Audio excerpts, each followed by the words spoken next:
Welcome back to Bookish Notes, a place to share little reflections from great books.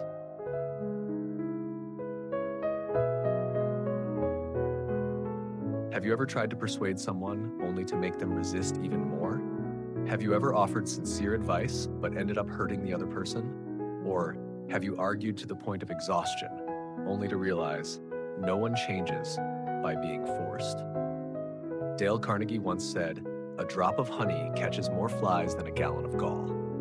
Which means, to influence others, you can't begin with pressure. You must begin with understanding. In part 1, we learned how to communicate without causing harm. In part 2, we discovered how to build rapport and be genuinely liked. And today, part 3 will show you how to guide, give feedback, and persuade others in a respectful, thoughtful, and effective way. Let's dive in with Bookish Notes.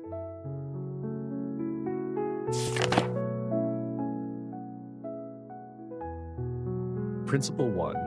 The best way to win an argument is to avoid it.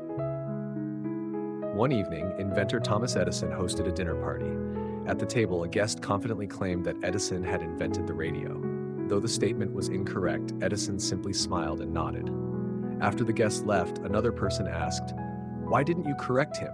Edison replied, "He didn't come to learn, but to impress.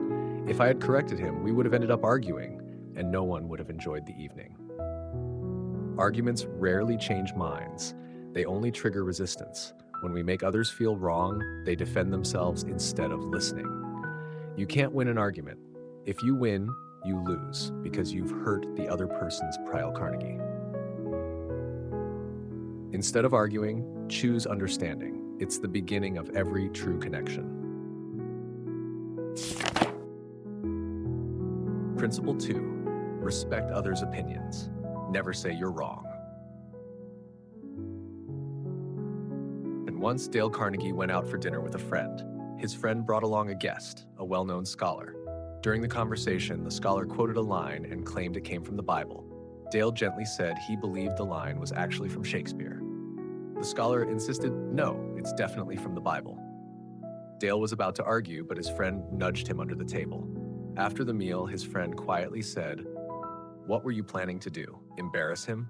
Even if you're right, what's the point?" When you say you're wrong, even unintentionally or with good reason, you make the other person feel foolish, and that destroys goodwill. You will never get someone to agree they're wrong while keeping their goodwill. Dale Carnegie. Preserve the other person's dignity. You can disagree while still showing respect. A little tact opens the door to real persuasion.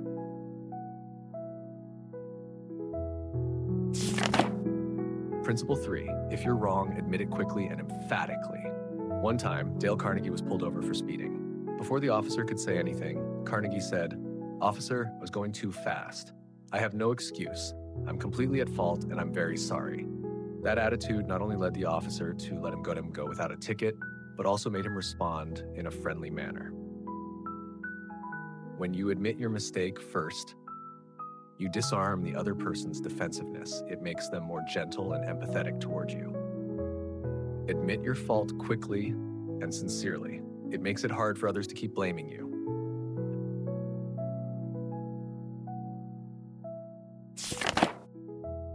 Principle 4. Begin in a friendly way. A farmer wanted to catch wild piglets. Instead of using traps or guns, he placed food in a corner of the forest, a little each day. Gradually, the pigs got used to the smell and began to trust it. Over time, he built a fence, little by little, until they were completely surrounded without realizing it. The way you begin a conversation determines how others will respond. If you approach someone with harshness or criticism, they'll resist. But if you begin with friendliness, you open the door to listening and understanding. A drop of honey catches more flies than a gallon of gall.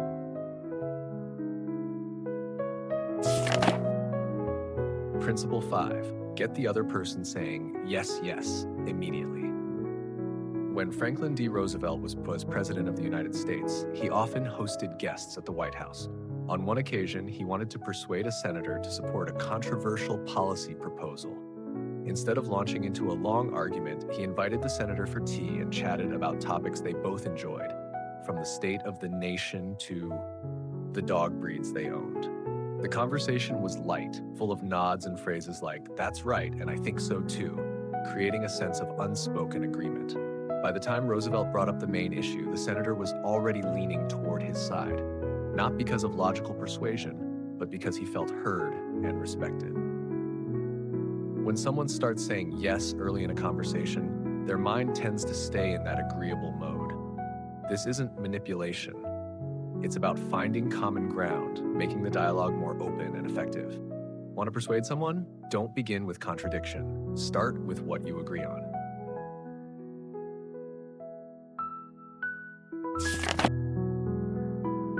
Principle 6. Let the other person do a great deal of the talking. Thomas Edison, the brilliant inventor with over 1,000 patents, was once asked about his secret to learning quickly and collaborating effectively with the talented minds around him. He simply smiled and said, "I ask questions, then I stay quiet." During a meeting on improving the phonograph, instead of giving orders or presenting his own ideas, Edison posed a simple question: "What do you think is the best way to improve the sound?" The room fell silent for a moment. Then, one by one, people began to share. Edison listened, took notes, and connected the ideas. In the end, the most effective solution came from a young engineer, someone who had never spoken up before. When you speak, you're only repeating what you already know, but when you listen, you might learn something new. Letting others do more of the talking not only shows respect, but also deepens understanding, making it easier to connect, influence, and lead. Great leaders aren't the ones who talk the most, but those who know when to stay silent.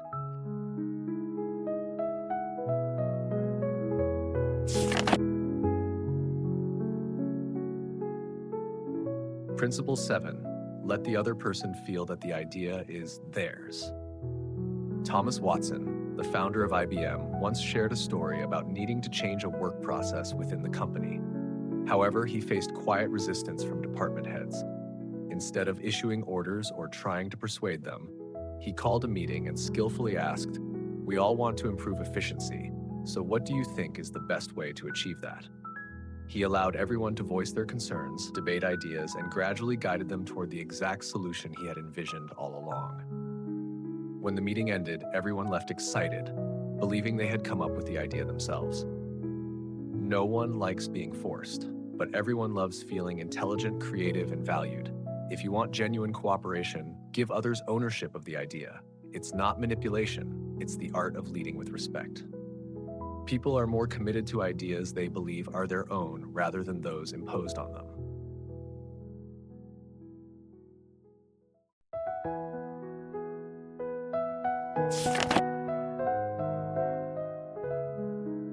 Principle 8.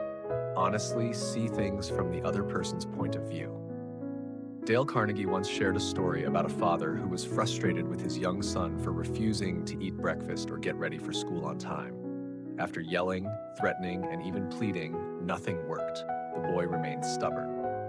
Then one morning, the father paused, knelt down to his son's level, and said, "I know waking up early is tough. I used to hate getting out of bed when it was still dark, too. But if you get up on time, we'll have a little extra time to play together before school. How does that sound?"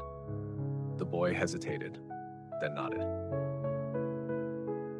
Most of us communicate from our own perspective and forget that the person across from us is living a completely different experience.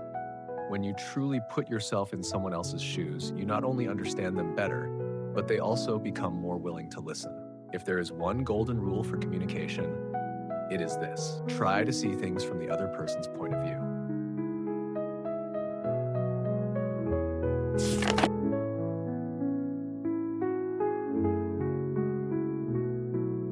Principle 9.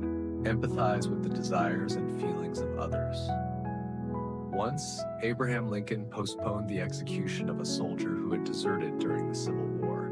Though many criticized him for being too soft, he gently replied, "If you had experienced the loneliness, fear, and despair that young man did, you might have done the same." Lincoln understood, people don't act purely out of reason, but also from emotion. And sometimes what they need is not advice, but empathy. When you genuinely empathize with someone's feelings, they open up. They begin to see you as someone on their side, not against them. And from that trust, you can guide, advise, or inspire change without causing harm. I do not judge. I seek to understand. If I were in their position, with their circumstances, pain, and beliefs, I might do exactly what they did.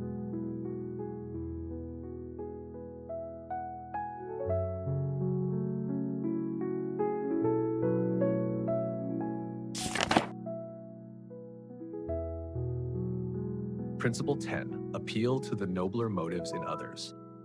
At the start of the construction of the famous St. Paul's Cathedral in London, architect Christopher Wren walked around the site. He asked 3 workers, all doing the same job, "What are you doing?" The first replied, "I'm chiseling stone." The second said, "I'm earning a living." The third smiled brightly and said, "I'm building a magnificent cathedral to serve God." Same job, but entirely different motivations. People act not only for material gain, but also for noble reasons: honor, responsibility, the desire to contribute, or the belief that their work has meaning. When you awaken a greater purpose in someone, you don't just persuade them, you inspire them to act with their whole heart. When people see that what they're doing is meaningful, they'll do it with passion.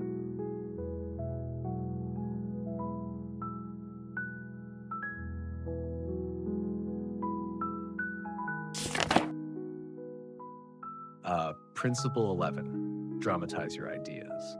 Thomas Edison, the famous inventor, didn't just explain his ideas with words. When he wanted to attract investment for the electric light bulb, he organized a nighttime demonstration at Menlo Park. He lit up hundreds of bulbs, illuminating the entire neighborhood, leaving even the harshest skeptics in awe. He understood. Words can be forgotten, but a vivid image leaves a lasting impression. No matter how great an idea is, if presented dryly, it's hard to touch the listener's heart. Tell a story, paint a picture. Help others see what you're saying through emotion, intuition, and experience. A picture is worth 1,000 words, but only if you know how to draw that picture through your own story.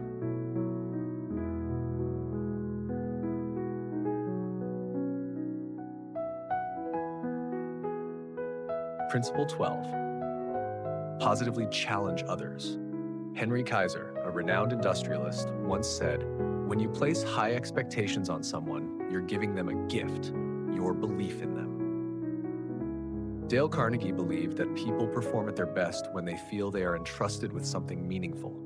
Instead of giving orders, offer a challenge, one that's difficult enough to motivate, grand enough to spark ambition, and full of trust to make them feel empowered. Edison once needed a special glass tube for an experiment.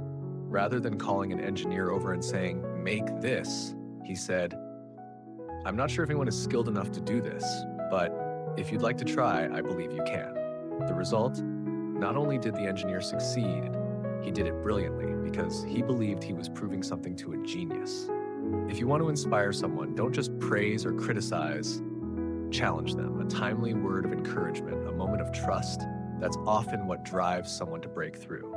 People need challenge the way fire needs air, just enough to ignite, not to extinguish.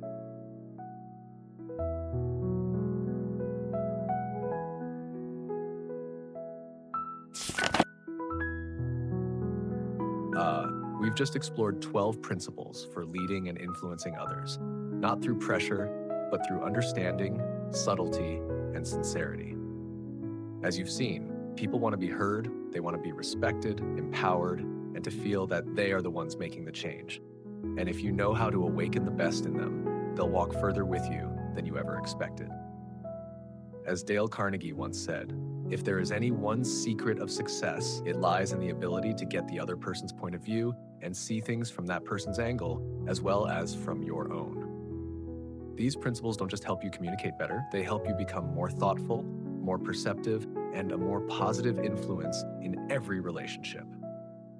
In the next video, we'll dive into the final section of the book, 9 ways to change others without arousing resentment or causing harm.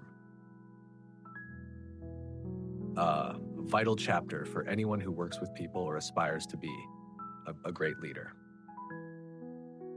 Don't forget to like, subscribe to Bookish Notes, and share the video if you found it helpful. It means a lot and helps us keep creating meaningful content. Thank you for listening. See you in the next part.